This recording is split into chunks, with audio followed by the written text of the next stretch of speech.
It's KFI AM 640, and you're listening to The Conway Show on demand on the iHeartRadio app.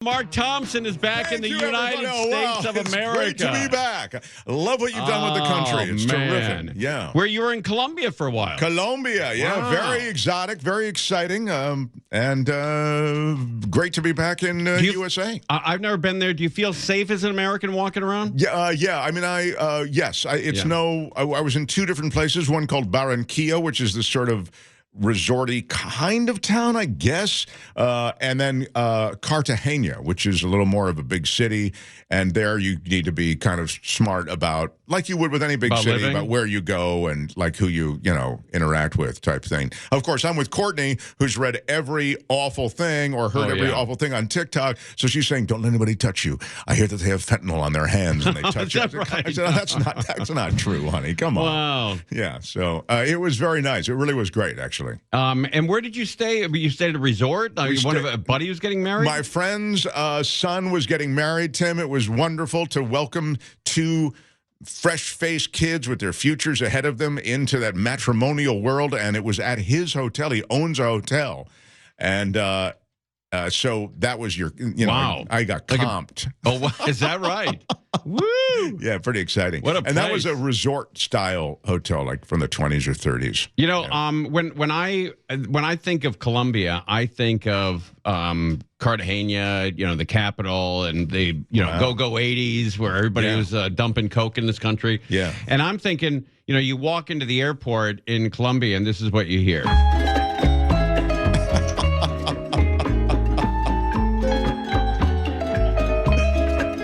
Plays on a loop. Oh, yeah, I love this.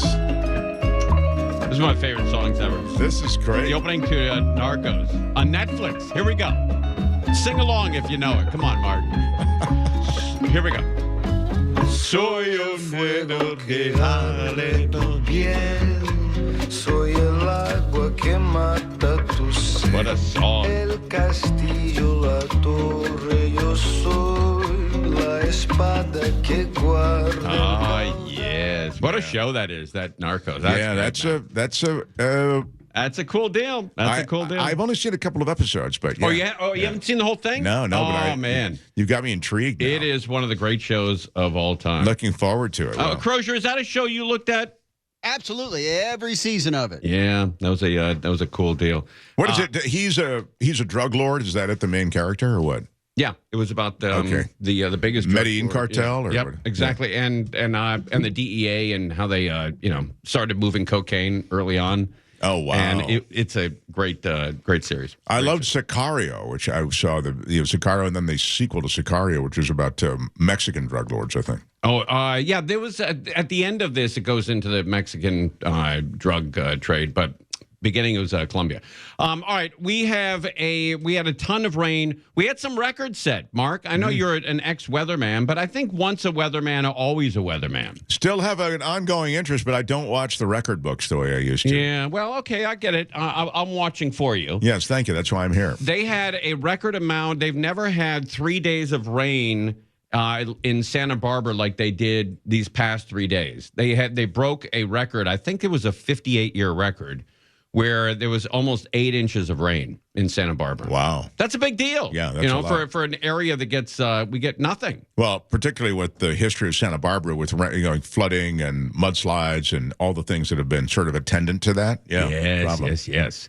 But anyway, so let's find out what's going on because we got another storm coming and we have a remote broadcast on Friday, and I've heard that they promised us it won't be raining for that, but they can't guarantee that. Where's the remote broadcast? It's going to. I'm glad you asked. It's going to be in Yorba Linda, which, by the way, if I put you in a car without MapQuest or without Google Maps, you would probably drive for 4 days until you ran into Yorba Linda. It could be. You probably have no idea where this is, right? Yorba Linda, I know roughly where it is. Really? I don't know how to get there. Okay. All right. Well, here's what you do. You call up Smart and Final in Yorba Linda, and you say, how do I get there? 21500 Yorba Linda Boulevard. Oh. Does that help you out? Oh, that does, now that you said that. Right off the 91. Yeah. All right. That was going to be my next guess. 4 to 8 p.m., 250, it says here, Look at it. I'm going to show you what it says here. Yeah. It says the first 250. What's that next word? The first 250 fans.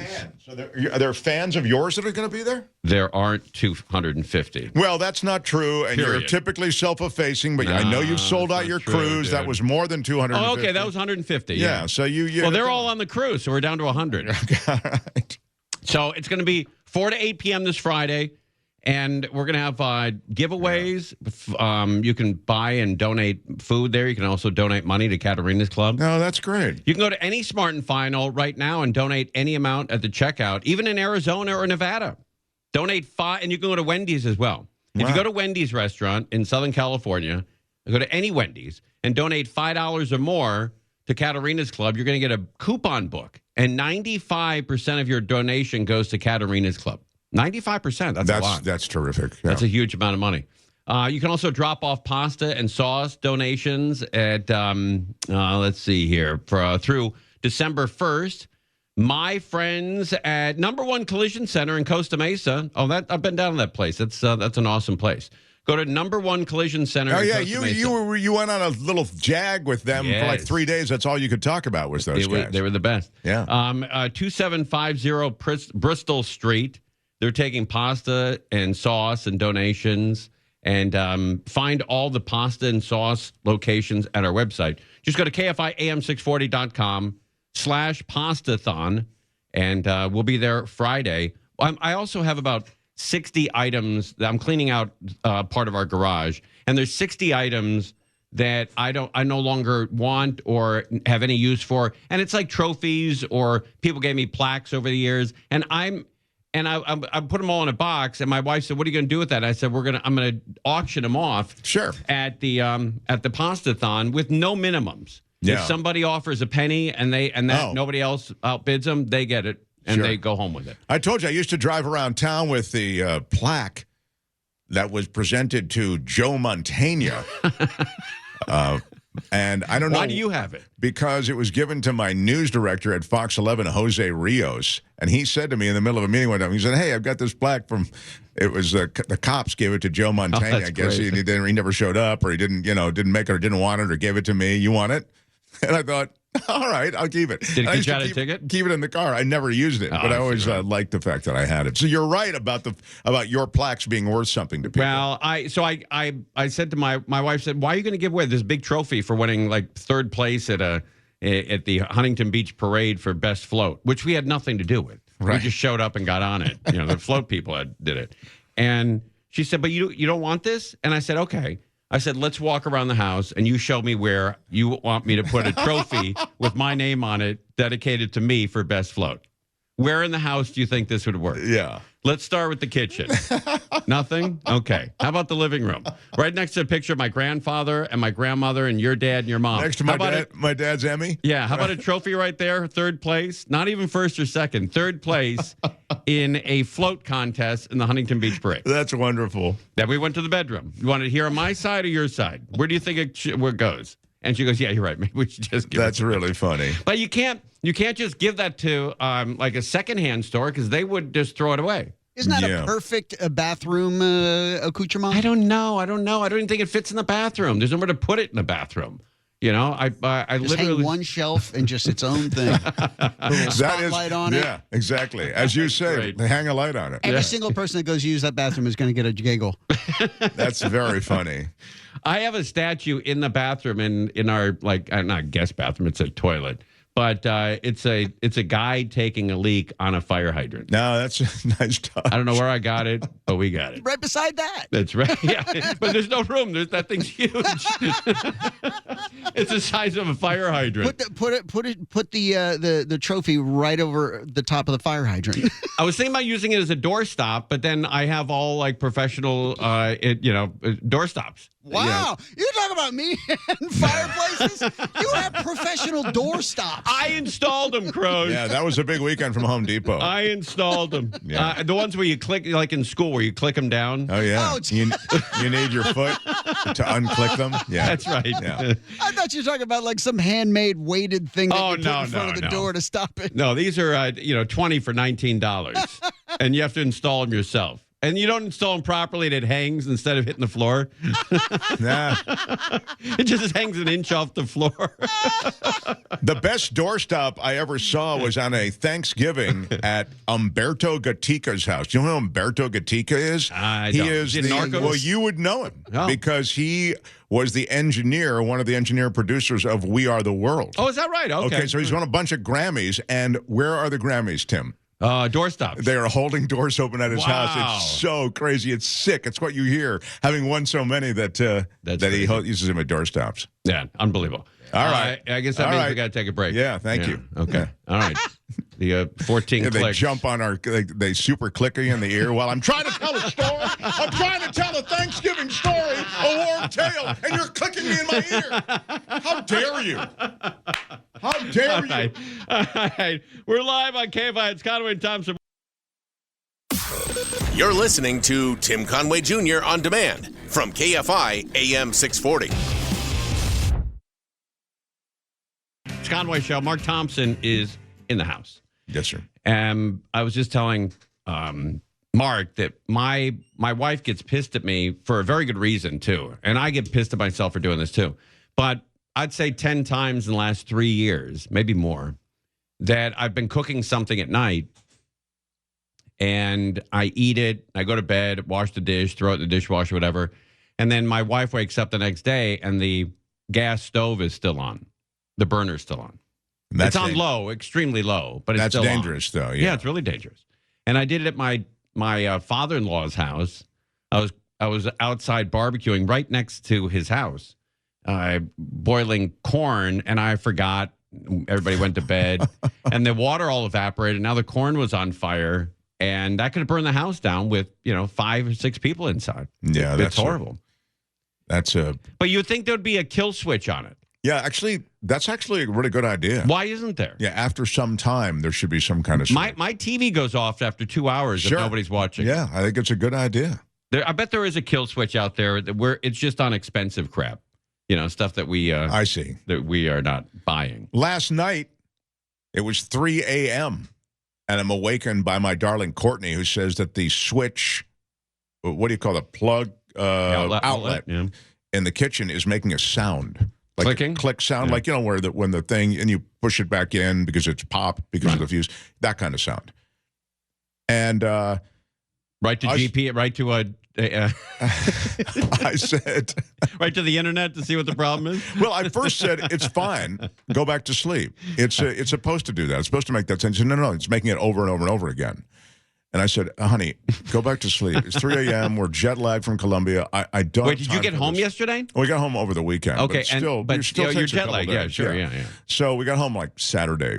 Okay. So I'm awakened again by her like 10 minutes later, and she goes, no, it's still happening. It's making this pop sound. And I said, okay. I said, let me get up. I go out there, and sure enough, she's right. It's making a popping sound, like as though it's tripping some kind of whatever that is, the circuit behind it, whatever.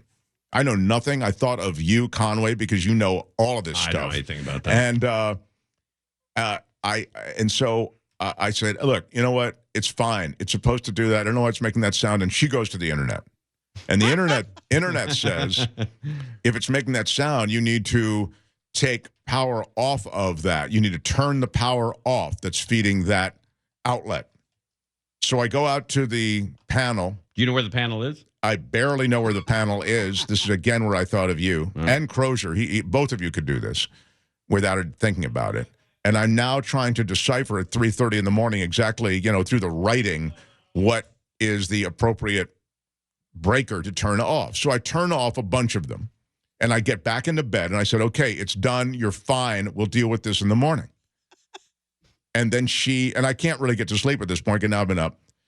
But she won't let it go. She's on the internet, and she said, okay, we need to start calling electricians. It says we need to call electricians. I said, really? And then I go to the internet, and it's true. You need to call an electrician if this is a repeated issue. But having turned off the circuit breaker, you're probably in no danger. So we start calling electricians, and fortunately in Los Angeles, because it's a big city, 24/7. just one right after the other, available 24/7, 24/7, 24/7. Did you look on the internet or Yellow Pages? We looked on the internet. Okay. And there they all are. And we just started at the top, 24/7. We called the next place, 24/7, next place, 24/7. And 15 places we called. And none of them answered the phone, or could you actually reach an electrician who was available. We've got no one available at this hour.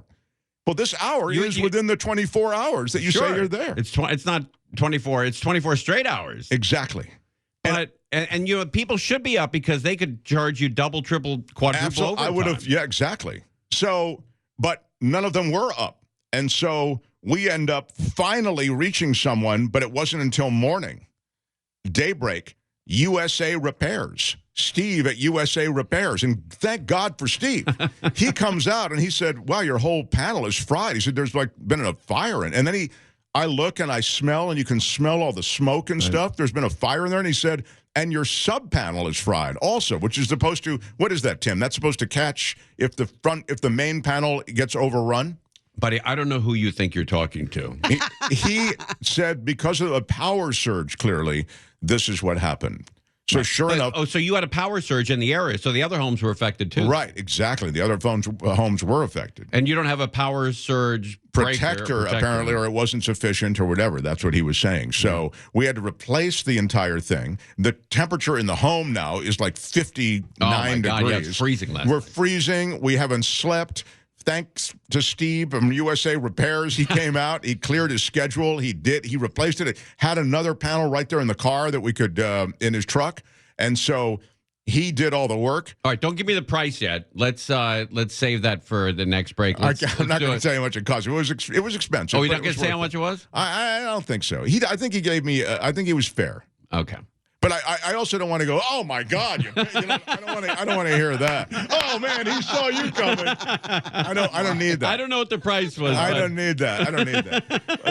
But the last thing I'll say is that DWP, who caused the problem to begin with, you know DWP with the city of Los Angeles. Sure, yeah. That's why I moved. Yeah, they turned all the power surge in the neighborhood, as you say. All the power is off in the neighborhood and will be for another 12 hours. No way. Is that right? It is 50. It's not even 60 degrees in my home. It was home. freezing last night in the valley. It is brutal, man. It's unacceptable. It really is. And there was nobody out there working on it at all. The DWP guy said, oh, we're timed out. We got to go. So there's like another shift coming. I got two questions for you. Okay. A, how long do you think I've been on the radio in L.A.?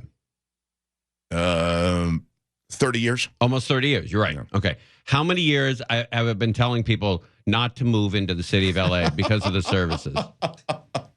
I'm guessing almost 30 years. 30 years. Yeah. Yeah. So that's on you, bub. Yeah. All right. It's Conway and Thompson. We're live, just barely, because of the city. You're listening to Tim Conway Jr. on demand from KFI AM 640. It's Conway Show. Mark Thompson's here. Let's get the weather in us because we're expecting another storm, and everyone's talking about the weather still. Everyone's talking about how cold it is in Southern California. I went outside last night around midnight, and I thought we were in Mammoth. Yeah, it was It cold. felt like it was 10 degrees outside. Yeah. It's freezing in the San Fernando Valley. Freezing. All right, this is who's this? Casey Montoya. Oh, I like that. Casey Montoya at KTLA. Sure. Yeah. Unfortunately, with the more rain coming, the ground is already so saturated, it's not going to take much Thursday, Friday for us to see some flooding and have some issues. But the Max Doppler over the last 45 minutes, look at the heavy cell that's moved. Remember, everyone has a different name for it. You know, HD 7000. Yeah, exactly. HD Max Doppler 88. Doppler doing it dirty. And we continue to see spotty rain moving through parts of West Los Angeles. Calabasas has seen some rain moving through a little bit through the South Bay. But again, the light green, that might... You know, they always did that in the news. I don't know if that was a gimmick or not, where they take the news van out there that has the big Doppler on it and like, hey, it's parked in Chatsworth. Like, who cares where it's parked? Yeah, that feels gimmicky. Yeah, just give me the weather. I don't care where you parked it. You know, hey, it's at Arby's in Chatsworth. So, Okay. when I was in weather pretty heavy, Doppler was something that came out of the military originally. Oh, is that right? Yeah, Doppler radar. In fact, I was working in Colorado at the time that the military was developing it for residential, not residential, for business use, like for media use. Right. Anyway, the idea was we always just took the tap from the Doppler that was the main National Weather Service Doppler. So getting your own Doppler that was kind of a watershed moment in local news. So everybody would that's why that we have our own Doppler 7,000, and then we got a Doppler 10,000. Well, I remember ABC used to call theirs the Doppler 2000, like in 1991. And then we went to the year 2000, like, oh, that sounds outdated. So they went to 7,000. Now nobody will be alive when we go to year 7,000. Everyone will be dead. But is it accurate? Is it pretty accurate? Yeah, I mean, the thing that Doppler does is it gives you sort of signatures of what's happening inside a bunch of precipitation echoes that you wouldn't have with just the basic radar. Like basic radar just bounces back, gives you a rough idea, but Doppler gives you sort of a vertical profile of what of the stuff looks like. It is a powerful weather tool. I think it is accurate as far as I'm concerned, but I don't know, technically if it is. But man, it can tell you when storms are coming in 20 minutes or so. And you can be prepared for it. I mean, it's great on wind velocity. As I say, just kind of the vertical profile of it, as opposed to just where it's raining right now. Let's find out what's going on Thursday and Friday. We have a remote coming up Friday. Hope it doesn't rain. A little bit through the South Bay, but again, the light green, that might not all be making its way to the ground. So a little bit of scattered showers just through parts of Orange County, South Orange County as well. By the way, it was Casey Montoya that was screaming about these Santa Ana winds a week before they arrived on January. Yeah. She said this is going to be a hurricane in Los Angeles. And she was doing that 4 days before it happened. Or 5 days. I mean, that was one of the scandalous things about Mayor Bass not being here, because it wasn't just her. It was, I mean, you could see it, in every single computer model. It was going to be an immense Santa Ana event. Yeah. And then what happened? No water and no mayor. And the mayor's not around. Like, I might have canceled that trip. I don't know. Yeah, but I think she should have. Of course. Yeah. Winter weather advisory. This is in effect until 10 o'clock tonight. Includes the San Bernardino County Mountains and northern Ventura County Mountains, also the eastern San Gabriels. The roads are really slick, and again, we're expecting a couple more inches of rain. I think that Casey Montoya is very active in getting dogs and cats adopted too, which is very cool. She's been on the show before talking about getting dogs adopted. She's a good egg. That's right. Yeah. That's exactly right. Of snow up there. 58 right now in Ontario. It's 61 in Santa Ana, 34 in Big Bear, 51 degrees in Palmdale. Temperatures today. 34 in Big Bear. It's freezing. A little bit cooler than yesterday. Our air quality, we love to see all green on here. So for the third day, it is good for everyone. So looking at the next couple of days, again, scattered showers for sure, a possibility, maybe even a thunderstorm today. Snow levels in the 5,500 foot range where we could see another inch of accumulation. Okay. But notice how we do just see these little scattered cells moving through for the rest of the afternoon into the evening. Most of us will stay dry on Wednesday. All right, give me Friday. Got a remote. Partly cloudy skies. The cloud coverage is not showing up on here, but we should see partly cloudy skies. And then Thursday will start off dry. Friday. This model showing us. Wait, what'd she say? And then Thursday will start off dry. Okay. This model showing us that the next band of rain moves in by Thursday afternoon, and it will last through the evening hours. You can see by those dark greens, the yellows, the oranges, even the reds, that this does have the potential to be pretty heavy as it moves through. Is that bad? That's a lot of rain. More intense precipitation. More intense. That's Thursday night. It's not Friday. All right. Well, let me see. And it looks like those snow levels will lower a bit as well. So this is what we're expecting to happen Thursday. That would linger into Friday, possibly into Saturday for some of us.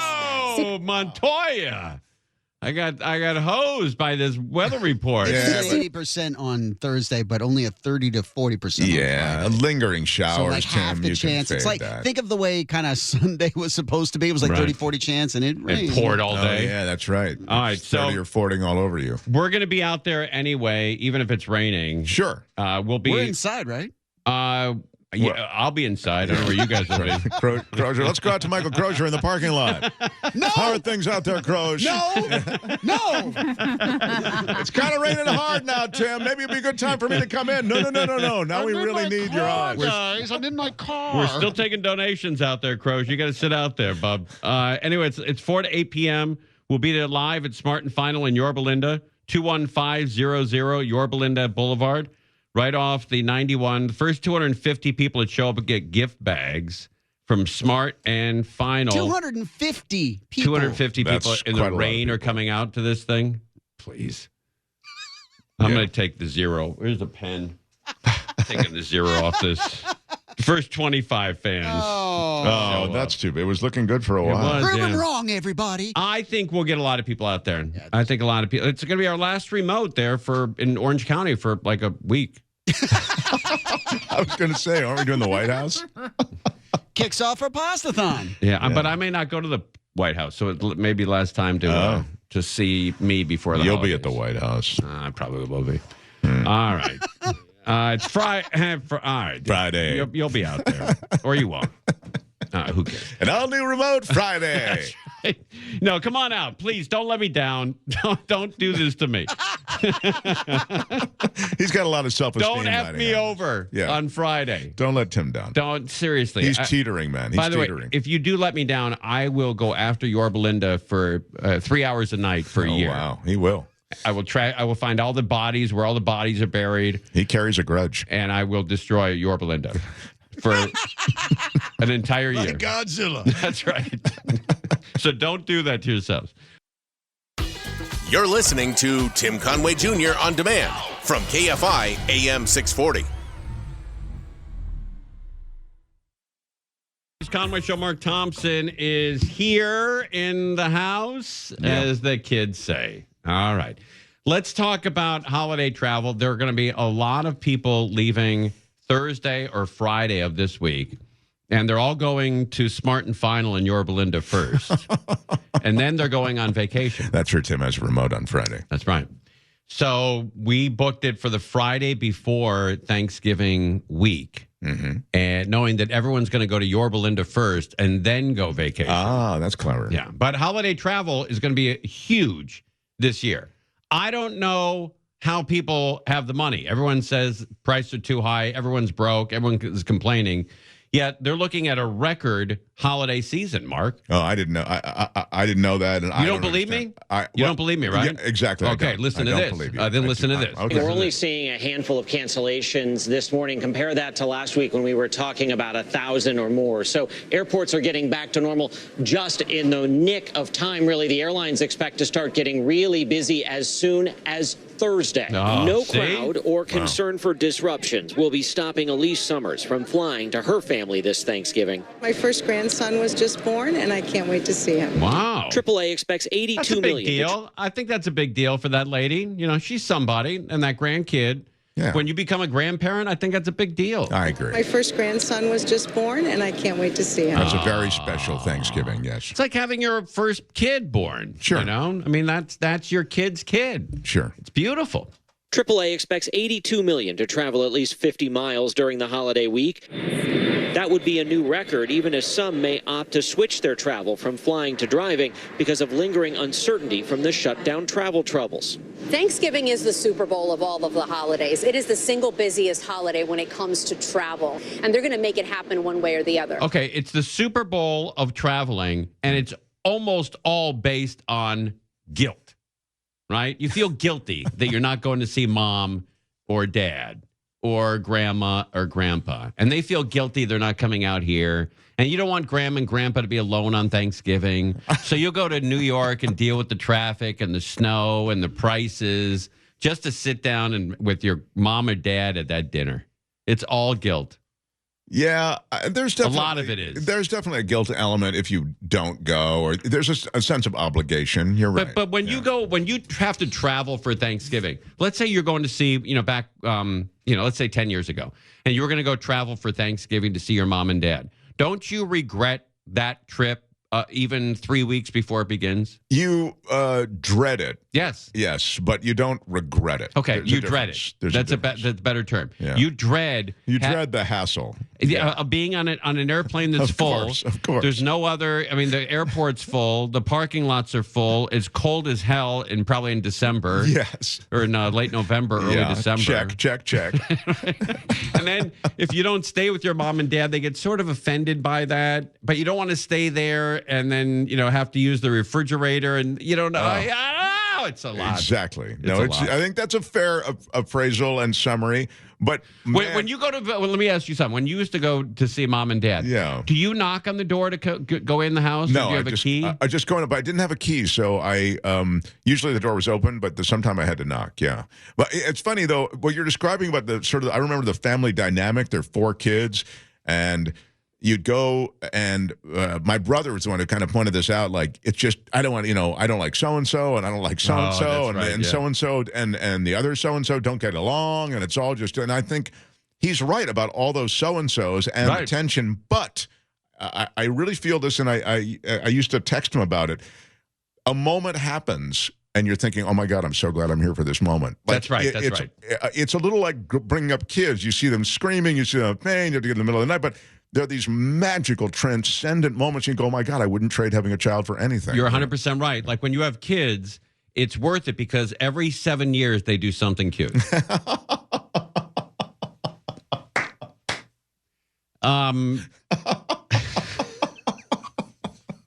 a true story. Sometimes you wait. Yeah, it's been 5 years coming around. My brother had the greatest gift for people around the holidays. He would give us subscriptions.